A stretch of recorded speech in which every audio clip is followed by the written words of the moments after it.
మీ చైల్డ్కి autism, speech delay, ADHD ఉంటే morning రొటీన్లోని ఒక చిన్న హ్యాబిట్ ద్వారా చాలా సర్ప్రైజింగ్ చేంజెస్ చూడొచ్చని మీకు తెలుసా? మనం బ్రెయిన్ డెవలప్మెంట్ గురించి చాలా మాట్లాడతాం, యాక్టివిటీస్ అని, థెరపీస్ అని, సప్లిమెంట్స్ అని. కానీ ఇక్కడ ఒక బేసిక్ పాయింట్ తెలుసుకోవాల్సిన అవసరం ఉంది. బాడీ క్లీన్ కాకపోతే బ్రెయిన్ క్లారిటీ ఎలా వస్తుంది? బ్రెయిన్ డెవలప్మెంట్ అంటే జస్ట్ బ్రెయిన్లోనే జరగదు. బాడీ సిస్టమ్ మొత్తం హెల్దీగా ఉంటేనే బ్రెయిన్ ప్రాపర్గా రెస్పాండ్ అవుతుంది. కొంతమంది పిల్లలు ఫుడ్ చూస్తే అవాయిడ్ చేస్తారు, కొంతమంది చూవి చేయరు, కొంతమంది ఓన్లీ సెలెక్టివ్ ఫుడ్స్ మాత్రమే తింటారు. నేను నా క్లినికల్ ప్రాక్టీస్లో కామన్గా చూస్తున్న ప్యాటర్న్ ఇది. Autism, ADHD, speech delay, global developmental delay కిడ్స్లోని సెన్సరీ ఇష్యూస్ ఉంటాయి అండ్ ఎపిటైట్ చాలా వీక్గా ఉంటుంది, డైజెషన్ కూడా చాలా వీక్గా ఉంటుంది. ఆయుర్వేదంలో డైలీ రొటీన్లో దినచర్యలోని ఒక చిన్న ప్రాక్టీస్ ఉంది. అదే జిహ్వ ప్రక్షాళన, టంగ్ స్క్రేపింగ్. ఇది మనం డైలీ చేసేదే కదా, ఇందులో కొత్త వింతేముంది అని చాలామందికి అనిపించవచ్చు. కానీ దీన్ని డీప్గా చూస్తే ఇదొక పవర్ఫుల్ హ్యాబిట్. ఆయుర్వేదంలో దీన్ని 5000 సంవత్సరాల కిందటే దినచర్యలో భాగంగా చెప్పడం జరిగింది. టంగ్ స్క్రేపింగ్ ద్వారా కనిపించే 6 మేజర్ బెనిఫిట్స్ గురించి అండ్ ఇవి ఆటిజం, ADHD, స్పీచ్ డిలేలో ఏ విధమైన రోల్ ప్లే చేస్తాయో, ఏ విధంగా హెల్ప్ చేస్తాయో ఇప్పుడు తెలుసుకుందాం. So first benefit, detox support. మన బాడీ రాత్రంతా డీటాక్స్ మోడ్లో ఉంటుంది. ఆ ప్రాసెస్లో జనరేట్ అయ్యే మెటబాలిక్ వేస్ట్ని ఆయుర్వేదంలో ఆమా అని అంటారు. ఇది నాలుక మీద వైట్ కోటింగ్లా కనిపిస్తుంది. ఆ వైట్ కోటింగ్ని రిమూవ్ చేయకపోతే అదే టాక్సిన్స్ మళ్ళా బాడీలో రీఅబ్జర్వ్ అయ్యే ఛాన్సెస్ ఉంటాయి. Second benefit, gut brain connection. Modern neuroscience చెప్తుంది ఏంటంటే కనుక గట్ అండ్ బ్రెయిన్ కంటిన్యూస్ కమ్యూనికేషన్లో ఉంటాయని. ఆయుర్వేదానికి ఇది కొత్త కాన్సెప్ట్ కాదు. ఆయుర్వేదంలోని అగ్ని, డైజెస్టివ్ ఫైర్ బ్యాలెన్స్డ్గా ఉంటే మైండ్ అండ్ బాడీ స్టేబుల్గా ఉంటాయని ఆల్రెడీ గ్రంథాల్లో 5000 సంవత్సరాల కిందటే చెప్పడం జరిగింది.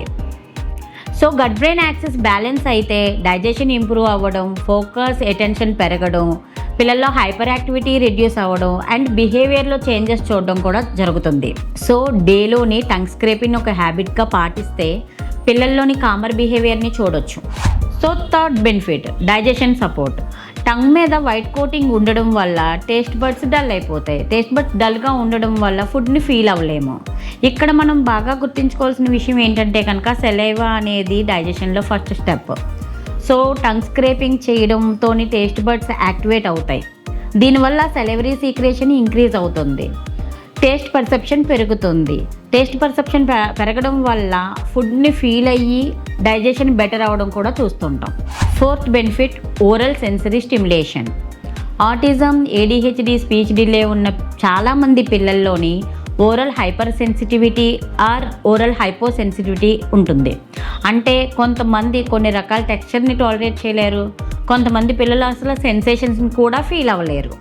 టంగ్ స్క్రేపింగ్ చేయడం ద్వారా ఓరల్ కేవిటీని స్టిమ్యులేట్ చేయొచ్చు. దీనివల్ల ఓరల్ అవేర్నెస్ పెరుగుతుంది. సో చూయింగ్ బెటర్ అవుతుంది, స్వాలోయింగ్ బెటర్ అవుతుంది అండ్ ఫుడ్ యాక్సెప్టెన్సీకి బేస్ క్రియేట్ చేస్తారు అండ్ ఫుడ్ యాక్సెప్టెన్స్ కూడా ఇంప్రూవ్ అవుతుంది. So next, picky eating. చాలామంది పేరెంట్స్ కామన్గా చెప్తారు, మా చైల్డ్ ఓన్లీ 2 to 3 ఐటమ్స్ మాత్రమే తింటాడు, కొత్తవి న్యూ ఐటమ్స్ ఏవి ట్రై చేయడు అని. కిడ్స్ ఫుడ్ ఐటమ్స్ని రిజెక్ట్ చేయడం గల కారణం టేస్ట్ క్లారిటీ లేకపోవడం. టంగ్ స్క్రేపింగ్ చేయడం వల్ల టేస్ట్ క్లారిటీ ఇంప్రూవ్ అవడంతో న్యూ ఫుడ్స్ని యాక్సెప్ట్ చేయడం కూడా చూడొచ్చు. Last benefit, speech support. ఇంకా స్పీచ్ డిలే ఉన్న పిల్లల పర్స్పెక్టివ్ నుండి చూస్తే స్పీచ్ అనేది జస్ట్ బ్రెయిన్ నుండి వచ్చే సిగ్నల్స్ మాత్రమే కాదు, మౌత్ మజిల్స్ కోఆర్డినేషన్ కూడా ఇంపార్టెంట్.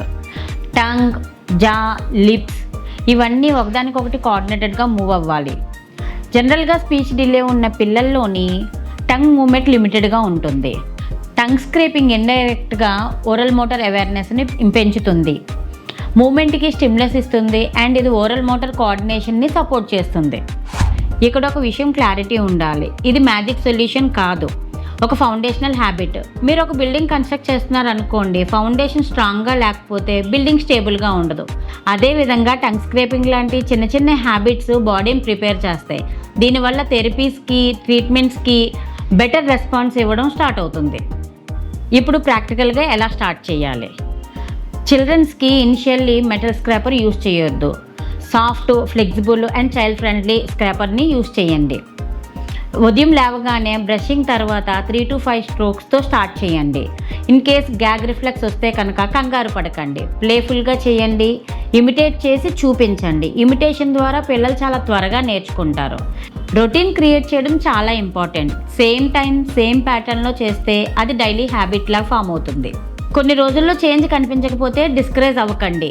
కన్సిస్టెన్సీ అనేది చాలా ఇంపార్టెంట్. ఫైనల్గా నేను చెప్పేది ఏంటంటే, మనం చాలాసార్లు పెద్ద ట్రీట్మెంట్స్ కోసం సెర్చ్ చేస్తూ ఉంటాం, కానీ కొన్నిసార్లు సొల్యూషన్స్ చాలా సింపుల్గా ఉంటాయి. టంగ్ స్క్రేపింగ్ లాంటివి స్మాల్ డైలీ హ్యాబిట్స్ కిడ్ యొక్క డైజెషను, అటెన్షను, బ్రెయిన్ హెల్త్ మీద స్ట్రాంగ్ ఇంపాక్ట్ చూపిస్తాయి. Remember, small daily habits will bring big long term changes in your kids.